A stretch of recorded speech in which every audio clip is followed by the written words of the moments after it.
Bonjour tout le monde, ravi de vous retrouver. Nous sommes le 1er septembre 2022. Le Bitcoin est repassé sous les 20 000 $. Pas si étonnant hein, lorsqu'on regarde le graphique du SP500, donc l'indice boursier finalement le plus échangé au monde, qui retrace en ce moment. Et effectivement, on a des crypto-monnaies qui suivent la tendance des marchés, donc des marchés boursiers classiques. On voit que le SP500 journalier continue de chuter.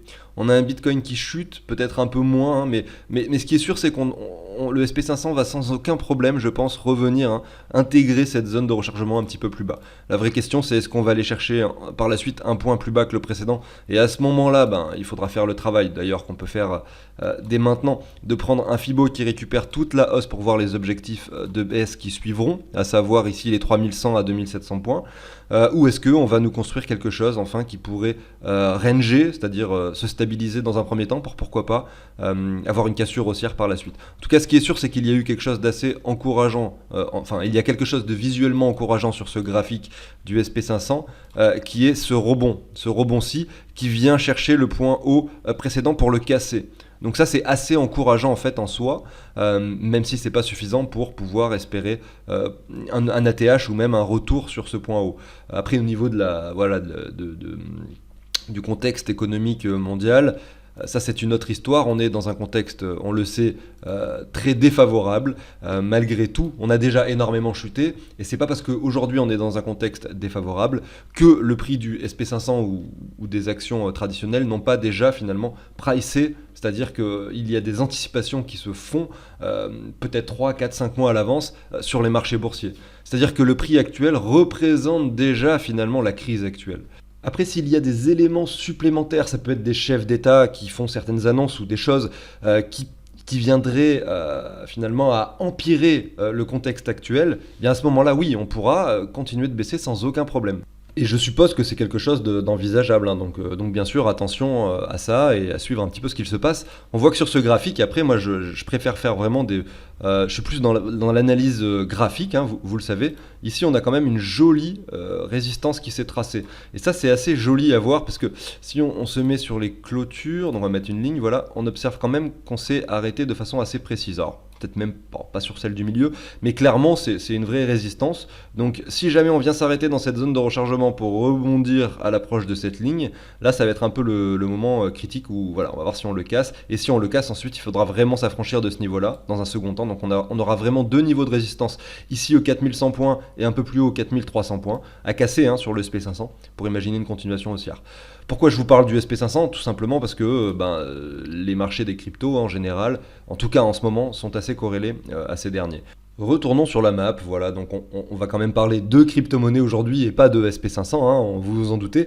On a un Bitcoin qui est repassé sous la barre des 20 000, est-ce que c'est une opportunité à saisir? Ça malheureusement, je peux pas le savoir. En tout cas, ce qui est sûr, c'est que c'est un prix intéressant. Si on regarde le graphique global du Bitcoin sur ces dernières années, on sait que la barre des 20 000, c'est un chiffre important, ça représente l'ancien sommet, l'ancien ATH de 2018. Et ça, il faut vraiment pas l'oublier, c'est quelque chose qu'on a tendance à oublier quand on voit nos portefeuilles diminuer et que voilà, on est un petit peu en mode panique, je veux sécuriser mon portefeuille, avoir du stablecoin, etc. Oui, d'accord, c'est peut-être bien de sécuriser son portefeuille. Malgré tout, attention, c'est quand même un point de support pertinent, les 20 000 $, et on est en dessous. Donc voilà, à voir. En tout cas, aujourd'hui on va parler de plusieurs choses, notamment pour commencer de Terra Luna, puisqu'on en a parlé dans la précédente vidéo, je voulais faire un point rapide dessus. Donc je parle de Luna Classic, hein, de l'ancien token de l'écosystème de Terra Luna, que plus personne ne veut acheter aujourd'hui, puisque voilà, hein, tout le monde l'estime mort, et on a vu ensemble pourquoi est-ce que il pourrait renaître de ses cendres entre guillemets.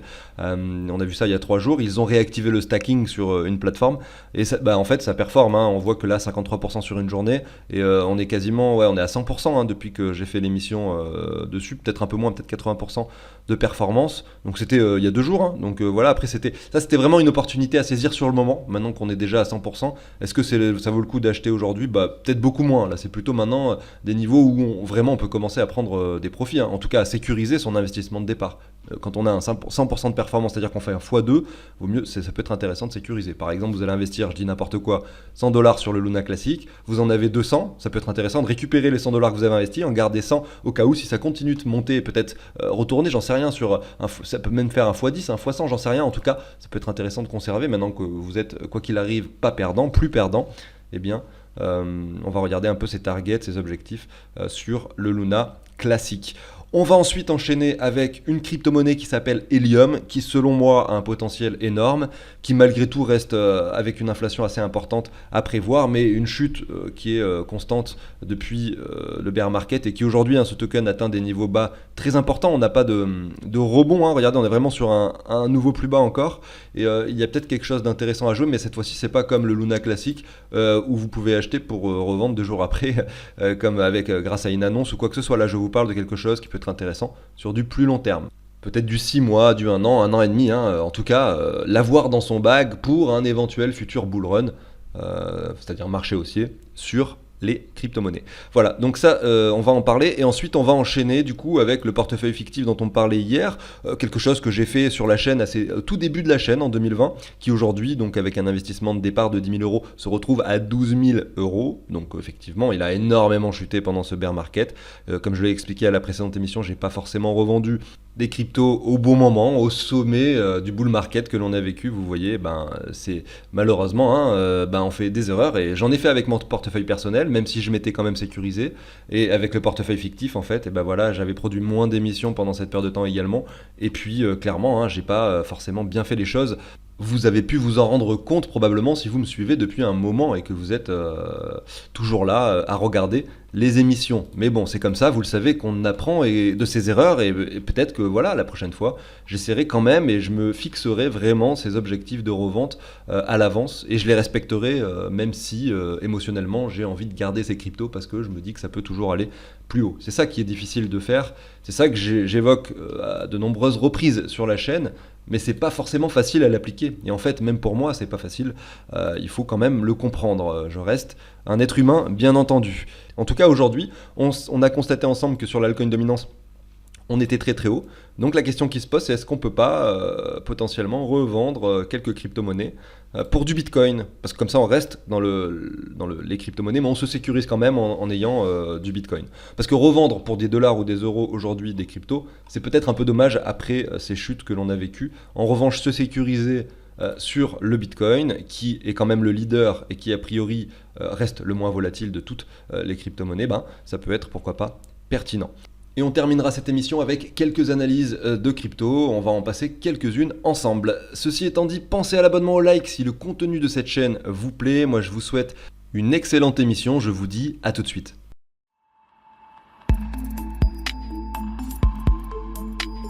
Allez, c'est parti, on commence avec le Luna et les targets de revente pour les objectifs, voilà, pour ce token, le Luna classique.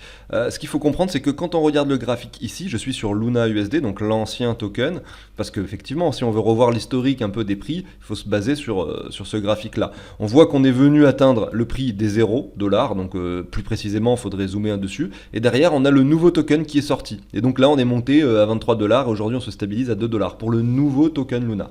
On s'en fiche, nous, du nouveau token Luna, parce que c'est pas celui qui nous intéresse, même s'il est en train de, d'ailleurs on le voit, il est en train de performer également, en même temps que l'ancien token, mais nous on va parler de l'ancien token. Ici, vous voyez que si je commence à me mettre des objectifs de revente au niveau du token, on va avoir du mal, ça va être compliqué, parce que là on est déjà sur le prix des 5 $, donc ça représenterait un x500 par rapport au prix actuel. Est-ce que ce serait x500? Non, même x5000 je crois. Donc en fait ça n'a pas de sens, bien sûr qu'il va falloir revendre avant qu'on en atteigne cet objectif si on devait l'atteindre, donc ça n'a pas de sens. Et donc aujourd'hui j'ai aucun repère sur ce graphique pour me mettre des niveaux de support et de résistance. Donc on va prendre simplement le graphique du Luna classique, et on va repartir sur le graphique vierge vraiment depuis qu'il a été listé ici, par exemple là c'était sur Binance, c'était le 30 mai 2022. On voit que quand même là sur ce graphique on a quelque chose d'intéressant. Voilà, on a un W qui s'est formé ici avec un retour, si on zoome un peu sur ce graphique, voilà, retour sur les 61,8. Lorsque j'ai fait cette émission sur la Luna classique il y a 2 jours, j'ai des gens de ma famille effectivement qui se sont mis en acheter parce qu'ils ont regardé le graphique, ils se sont dit que là voilà c'était intéressant, le retour sur les 61,8, etc. Et puis il y avait ces éléments fondamentaux qui nous laissaient penser que ça pouvait potentiellement performer. C'était vraiment les éléments, on va dire, supplémentaires qui vraiment, moi personnellement, m'ont incité à investir dedans.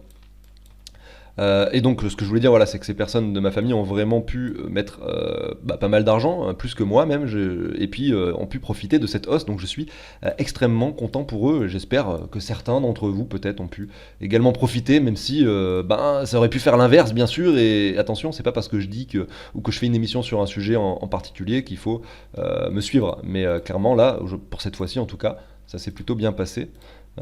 Donc voilà, le prix aujourd'hui est de 24, on était sur les 13, donc on a fait un 100% déjà. On va essayer de se mettre des objectifs de revente sur ce token, hein, comme on peut, hein, on va le faire comme on peut puisqu'on n'a pas d'historique ici. Et ensuite, une fois qu'on aura vu les objectifs de revente, on va voir quand même quelles seraient les opportunités à nouveau d'achat si jamais voilà, il y avait quelques bougies rouges, ou est-ce que potentiellement moi je me positionnerais pour investir à nouveau dans Luna, ou si je ne l'avais pas fait, quels sont les prix sur lesquels personnellement ça me semblerait intéressant, les niveaux de support finalement qu'on va voir ensemble. Au niveau des objectifs dans un premier temps, vous avez ici donc les 28, ici les 40 et plus haut ici au 423.6 les 60. Donc voilà, clairement, on a trois objectifs ici qui se situent de façon très propre. On voit que les 60 représentent 146% de performance par rapport au niveau actuel et donc par rapport au niveau précédent ici. 386%, donc x4. Ça reste quand même super intéressant. Moi, j'aurais tendance à dire que voilà, sur cet investissement, on peut essayer de jouer un x10, x50, x100, et que donc, il est important quand même de sécuriser son investissement en revendant la moitié de ses tokens, peut-être d'ores et déjà, dès maintenant, hein, pour sécuriser, pour récupérer ce que l'on a investi à la base, et avec le reste, profiter de cette hausse si elle a lieu, à savoir, par exemple, revendre, par exemple, sur les 268, peut-être 15% des tokens qui nous restent, ici peut-être à nouveau 15%, et peut-être ici 20%, j'en sais rien, je dis des chiffres au hasard, ce qui représenterait 50%, et garder donc 50% supplémentaires, donc la moitié, pour vraiment, s'il y a une hausse, hein, voilà, jouer, là vous avez déjà des profits que vous êtes fait, que vous avez pris, et vous gardez les tokens qu'il vous reste, au cas où, si jamais, il était amené à retourner à 1$, qui sait, hein, imaginez un jour, ce qui ferait par rapport au prix actuel, donc 1, 2, 3, donc ça fait 1000, 10 000 fois 10 000, sachant qu'il y a écrit 2,5 ici, donc vraiment par rapport au prix actuel, plutôt un fois 5000. Honnêtement, j'y crois pas du tout. Je pense vraiment pas que le Luna classique va faire un fois 5000. En revanche, vu qu'on est sûr de rien et que c'est toujours bien de toujours garder les tokens au cas où, sachant que là, avec cette stratégie, vous êtes déjà gagnant. Bon, j'ai supprimé ce que j'avais écrit, mais avec la stratégie que j'ai évoquée, vous êtes de toute façon gagnant. Donc, revendre à nouveau 10% sur chaque zéro que l'on gagne, ah bien franchement, ça peut être quelque chose d'intéressant. Et si jamais le Luna Classic décide simplement de faire ça et de chuter pour retourner à zéro, ben vous allez avoir pris vos profits. Même si on s'arrête ici et qu'on chute, vous allez simplement avoir pris vos profits et être tout de même gagnant. Je voulais simplement montrer, avant de terminer avec le Luna Classic, les objectifs, si jamais je n'étais pas rentré dedans et que je souhaitais le faire. Quels sont les niveaux de support? Bah là, en fait, hein, ça va être très très simple à faire. Vous avez deux choses que vous pouvez faire. Vous pouvez mettre tout d'abord une droite comme ça, qui vient chercher ces deux lignes. Donc je vais vous montrer ça plus précisément. Vous pouvez enlever du coup tout simplement les mèches. On voit que voilà, c'est une droite assez pertinente. Est-ce qu'elle a du sens ou pas? Je n'en sais rien. En tout cas, si on vient chercher les 161,8 un peu plus haut et on commence à voir des bougies rouges, là effectivement il peut y avoir un premier point d'achat. Mais ça reste un point d'achat risqué, attention, ça sera un point assez risqué. On pourra aller plus bas sans aucun problème pour aller chercher ce niveau-là. Donc vous allez avoir dans un premier temps les 23, si jamais on monte au 61,8, au 161,8 qui était situé au 28 et que l'on redescend au 23, là vous avez pourquoi pas une opportunité avec peut-être une petite somme, c'est quand même risqué à cet endroit-là, ou alors une somme vraiment qui représente un faible pourcentage de votre portefeuille. Et derrière, à cet endroit-là, il y aurait pourquoi pas quelque chose à jouer, aux alentours des 16 approximativement, si jamais on devait y revenir, donc ça représente la neckline du W tout simplement.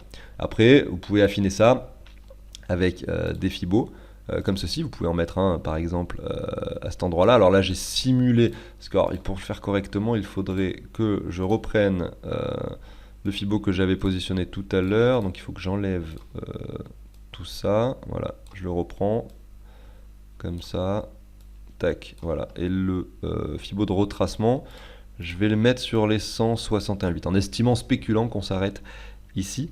À ce moment-là, vous voyez que donc l'objectif qu'on s'est mis aux alentours des 16, qui représente la neckline, c'est les 0,5 de Fibo. Donc c'est un niveau de Fibo également. Voilà, vous pouvez coupler les choses pour définir ça. Vous avez les 38,2 qui ne représentent rien sur notre travail précédent, mais qui peuvent être également un niveau d'achat. Et derrière, la zone de rechargement ici. Voilà. Après honnêtement, si on a vraiment quelque chose qui est en train de se passer, c'est très peu probable qu'on revienne dans cette zone de rechargement. Il est même peut-être probable qu'on s'arrête sur les 38,2. Donc attention, le premier arrêt, c'est les 38,2. On a les 23,6 en dessus. Voilà, c'est plutôt les objectifs à privilégier si vous voulez jouer un coup sur du court terme sur le Luna classique, tout en sachant que là vous prenez un risque énorme de toute façon en investissant sur ce token qui est selon moi, comme je le disais, apparenté à un meme coin. J'en ai fini avec ça, on va enchaîner avec la suite.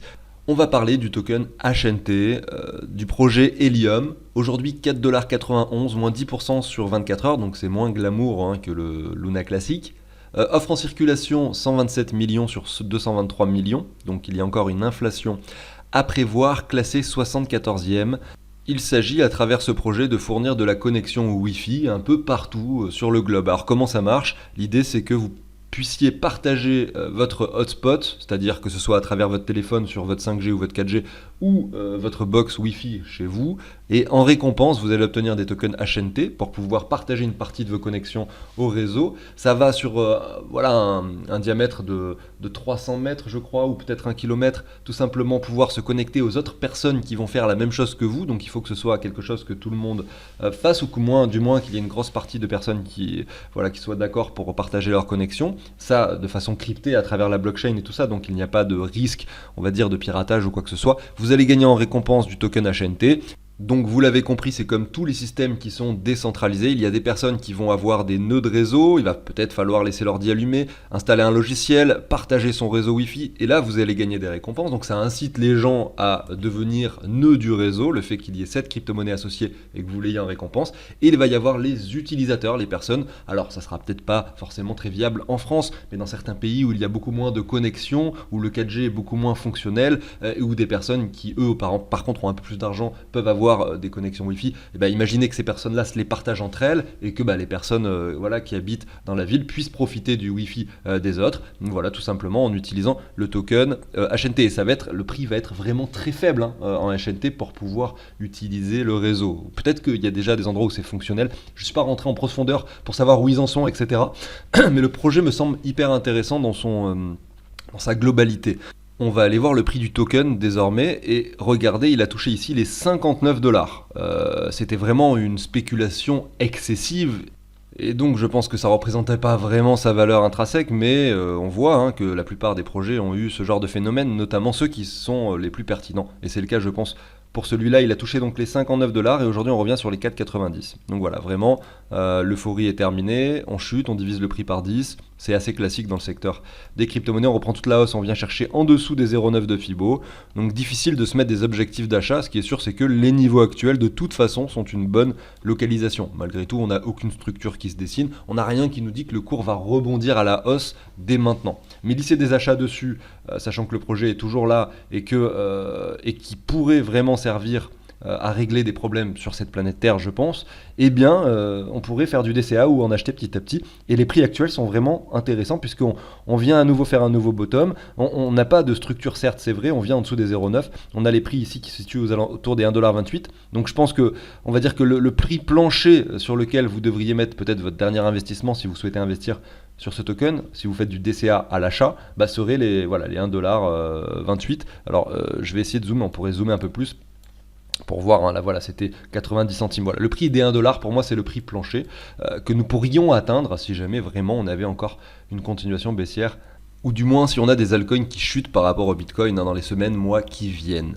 On va continuer avec le portefeuille fictif. Comme je le disais, ça peut être intéressant sur ce portefeuille que nous avons acquis, nous avons lissé des achats sur de nombreuses crypto-monnaies, ça peut être intéressant de revendre certaines d'entre elles pour pouvoir acheter du Bitcoin, sachant qu'on a une altcoin dominante, c'est-à-dire des altcoins qui surperforment par rapport au Bitcoin. Malgré tout, il faut quand même faire une analyse sur chacune d'entre elles et pas se jeter sur la revente d'altcoins pour du Bitcoin sans regarder leur graphique indépendamment. Du coup, j'en ai sélectionné 2 sur lesquels je vais pouvoir faire la transaction. Ces deux-là, elles ne sont pas forcément intéressantes par rapport au Bitcoin. Je vais vous montrer ça.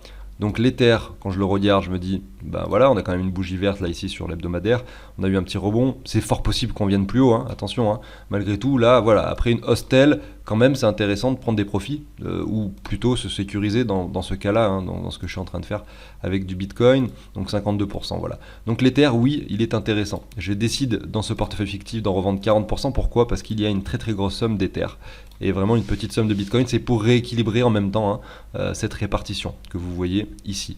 IGLD, il y en a 1000 $, et l'autre c'était XRP 938, c'est les deux que finalement on va pas pouvoir échanger. Pourquoi? Parce que quand on regarde leur graphique, si je mets XRP BTC par exemple, vous voyez qu'on est quand même assez bas sur le graphique. On va se mettre en weekly, voilà, en dézoom. On n'a pas eu de rebond ces dernières semaines par rapport au plus bas qui se situe ici aux alentours de décembre 2020, donc c'était vieux, hein. On est qu'à 142%, ce qui n'est pas rien, mais tout de même pour moi le graphique ne me convient pas pour revendre mes XRP maintenant. Et IGLD, on va regarder IGLD BTC. C'est un peu la même chose si vous voulez. Voilà, on est resté quand même très très bas. Si on reprend le graphique, vous voyez, on n'est pas revenu, on est toujours dans la zone de rechargement, etc. Donc c'est pas intéressant pour moi de revendre de l'IGLD pour du BTC, hein. Voilà, alors que UOS, allez, on va regarder quand même UOS pour finir. UOS BTC. Après on fera quelques analyses de crypto par rapport au dollar, hein.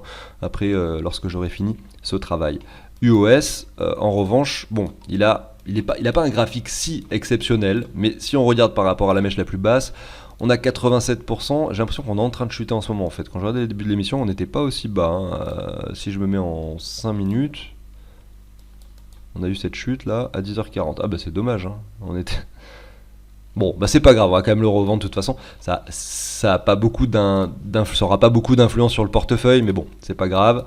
On va quand même le revendre ici par rapport au Bitcoin. Donc ce qu'on va faire, je retourne là-dessus. Sachez que ça, c'est un outil que je vous partage, hein, ce que vous avez à l'écran. Ça vient récupérer le prix des crypto-monnaies en temps réel. Vous allez mettre toutes vos cryptos. Vous avez les prix qui s'actualisent toutes les 5 minutes.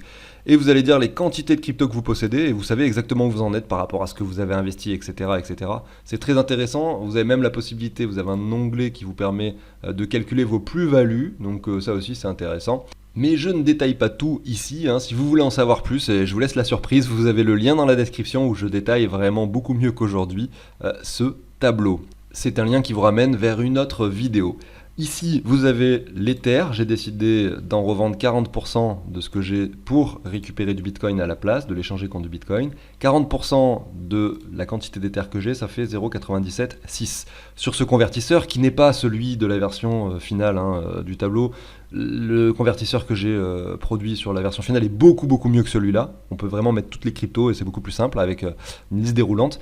Là, c'est pas le cas, peu importe. On va mettre quand même 0,976 97,6 Ether, voilà, je sais que ça fait 0,0757 Bitcoin.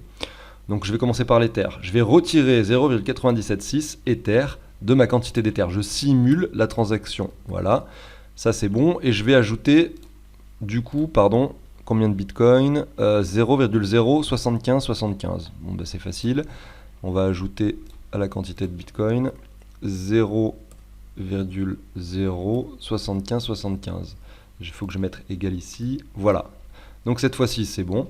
On a nos bitcoins en plus et nos Ethers en moins. On a rééquilibré, regardez, hein, ici, 2200 $ de bitcoin, 2200 $ d'Ether. Voilà, je fais le même travail pour UOS. Voilà, j'ai simulé la transaction d'UOS, il y en avait à peu près 1000 $, donc j'en ai supprimé 300, je les ai revendus pour du bitcoin. On a maintenant 300 $ de plus de bitcoin. Je continue avec quelques analyses. On va faire ça assez rapidement, vu le timing que l'on a. On va regarder par exemple certaines cryptos. On peut les faire une à une. On a vu que l'altcoin dominance était élevé, mais en fait c'est principalement dû à l'Ether qui performe. Binance Coin également, qui n'était pas si mal, hein, d'ailleurs, qui était passé de 181 tout de même à 300 et quelques dollars. Donc on avait fait un x2 sur une crypto aussi capitalisée, c'était quand même beaucoup. Si on devait un petit peu analyser cette dernière, on a peut-être une jolie tête-épaule, tête-épaule qui est en train de se dessiner, inversée bien sûr, avec pour objectif, si jamais on venait être amené à casser les 330 $, pour objectif, eh bien, cette droite-là. Donc il faudrait reporter cette ligne-là, la copier, la coller, la remettre sur le point bas à cet endroit-là, hein, si jamais c'est le point bas. Et voilà, on aura un objectif des 419 $. Ça représenterait cette zone de travail assez importante. Donc c'est un objectif viable pour le Binance Coin, si jamais on devait avoir un petit marché haussier, et que donc on ne soit pas dans un contexte mondial qui s'empire. Voilà le Binance Coin. Alors on voit que lui, il contribue pas forcément à la poussée de l'altcoin dominance, et en fait la plupart des cryptos ne contribuent pas, hein. On a bien sûr l'Ether qui lui, en fait, c'est lui qui permet à l'altcoin dominance de performer. Mais si on regarde la plupart des cryptos, on est quand même en chute. Et donc, revendre des cryptos pour du Bitcoin, ça peut bien marcher sur les blue chips, mais pas trop, c'est-à-dire sur les grosses capitalisations, mais pas trop sur les autres. Il y en a certaines, alors il faudrait que je les trouve en fait. J'avais fait cette analyse hier. On voit ici par exemple que sur le Link, on est dans un vrai range qui s'établit depuis un moment, hein. Donc ça c'est assez propre. Ça veut dire qu'on a une vraie latéralisation qui s'opère après une chute très importante. On va essayer de se mettre comme ceci. Vous voyez cette chute, alors là on a eu un gros M qui s'est formé sur très longtemps. On le casse par le bas, on revient plus bas que ses précédents plus bas, et là on latéralise. Donc ça c'est intéressant. On voit que les volumes sont plus là, que l'intérêt a complètement disparu et qu'on latéralise. J'aime bien ce genre de graphique. Et en fait, c'est à peu près le graphique que l'on voit sur beaucoup d'altcoins. Est-ce qu'on peut aller plus bas? Bien sûr, c'est toujours cette crainte qu'on a sur les altcoins, hein, qu'on vienne casser les précédents plus bas, et là à ce moment-là on ne sait pas où est-ce que ça pourrait aller, mais on voit vraiment que l'intérêt a diminué et qu'on est sur un range sur la plupart d'entre elles. Pour moi c'est plutôt optimiste ce que je vois ici à l'écran. Voilà, Nexo par exemple, c'est une forte capitalisation tout de même qui contribue à faire augmenter l'altcoin dominance. C'est pas la seule, j'en ai vu quelques-unes hier de crypto qui contribuaient à cela, mais je me rappelle plus lesquelles j'aurais voulu vous les montrer. Mais Nexo, voilà, 1,6$, donc il est quand même en hausse ces derniers temps. Ici, voilà, en journalier, mis à part aujourd'hui, on a eu quand même on a quand même un joli graphique ici, hein, ascendant assez proprement. Si on se met en weekly, on peut estimer que là, on a quand même, en weekly, on le voit pas ici en daily, mais un V-bottom. Donc un retour, hein, sur cette zone de rechargement est quand même pertinente. On revient sur une zone de résistance importante. Donc c'est le genre de crypto où on peut se poser la question de savoir si on peut la vendre contre d'autres cryptos qui eux en revanche sont plutôt bas sur les graphiques. Comme par exemple le Bitcoin bien sûr. Voilà, donc à voir un petit peu. Et il y en a d'autres, le Chiliz, voilà. Le Chiliz fait également partie des cryptos qui ont vraiment performé ces derniers temps. Si on prend le bottom ici au mois de juin 2022 et le sommet ici, nous sommes à 214% tout de même. On a une réelle hausse qui s'est produite. Et de la même façon, on peut s'attendre peut-être à un pullback avec pourquoi pas un retour en zone de rechargement. Donc attention, et ça c'est également le genre de cryptos, moi personnellement, que j'ai pu me séparer d'une petite partie pour sécuriser un peu plus mon portefeuille, également avec du Bitcoin. Voilà, c'est ce que je voulais faire comme travail avec vous, c'était la recherche de ce genre de coin et vous montrer comment je les sélectionne.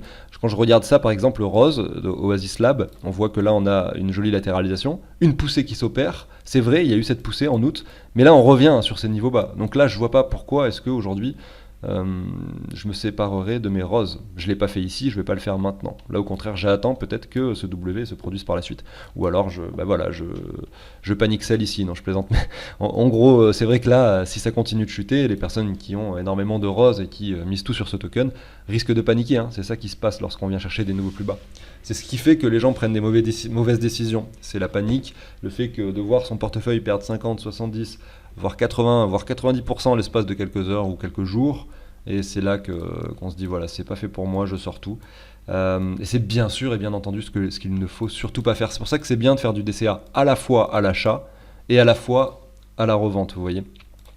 J'arrive sur la fin de cette émission qui était un petit peu anarchique, hein, au niveau de la fin de l'émission, puisque je voulais faire plus d'analyse, j'ai pas trop le temps. C'est quasiment midi chez moi, je pense que la vidéo sortira à 16h30 parce que j'aurai pas le temps de la mettre entre midi et 2. Pensez à l'abonnement, au like si le contenu vous a plu. Merci à tous de m'avoir écouté, je vous souhaite une excellente journée, je vous dis à très bientôt sur la chaîne, salut tout le monde.